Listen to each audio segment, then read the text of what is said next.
In a convent, Sister Mary prays to an image of Mother Mary for several minutes. Then she takes off her veil and moves the painting to hide some writing on the wall. After grabbing her bag, Mary sneaks into the Mother Superior's bedroom to steal her keys. Afterward, Mary runs to the front gate and desperately tries all the keys to open it. At that moment, 4 nuns start coming closer, and a terrified Mary finally manages to open the lock. Unfortunately, the chain is stuck and she can only push the gate a little bit, so she has to move through a very narrow space.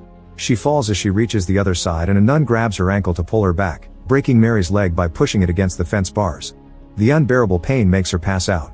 When Mary wakes up, she lights a match and finds herself inside a coffin. She cries as she tries to open it, but it won't even budge, which indicates she's been buried alive. Mary keeps yelling for help, but nobody comes. Sometime later, American novice Cecilia is in the Italian customs office, where a soldier is checking her bag. Another officer points out that she doesn't have a return ticket and that she hasn't learned any Italian, so the process takes longer. Both men think she's wasting her youth by joining a convent. She's then given her paperwork and allowed to leave. Deacon Enzo picks Cecilia up and they drive for hours through the countryside to finally reach the convent. The Mother Superior welcomes her in Italian and Cecilia doesn't understand, so Sister Isabel translates for her. When Mother Superior asks Isabel to show Cecilia her room, Isabel tries to refuse, but Mother Superior forces her to do it anyway. On the way to the room, Isabel shares that the convent was built in 1632 as a refuge for elderly sisters. The building is on top of the St. Stephen catacombs, which are off limits.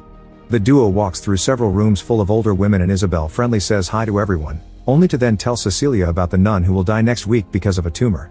Cecilia is shocked by how casual she speaks about it, and Isabel explains that death is part of the convent's everyday life. When an elderly nun with dementia named Francesca asks about her father, Isabel brings her alone while telling Cecilia that it's better to play along with her delusions unless they get violent. Cecilia stops walking to listen to the choir and notices a nun staring at her. Isabel then drags her to her new room while sharing the schedule.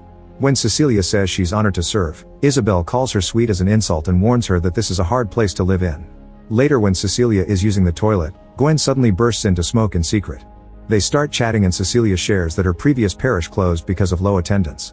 She was then recruited by Father Tedeschi, who according to Gwen is very talented at finding runaways. In the evening, a special service is held so the novices can finally take their vows. The girls walk down the corridor with candles in their hands and Cecilia finally gets to meet Father Tedeschi in person. Cardinal Franco gives mass and talks to each novice individually. Tedeschi has to translate his words to Cecilia before she receives her rosary. She is happy to take the vows but hesitates a bit before kissing Franco's ring. Afterward, there's a dinner party to celebrate the new sisters. Cecilia chats with Tedeschi, who admits he liked science when he was younger but eventually God showed him a path. In return, Cecilia shares that when she was 12 she went to play on the frozen river. Unfortunately, the ice broke and she fell into the extremely cold water. The paramedics managed to save her after her heart stopped for almost 7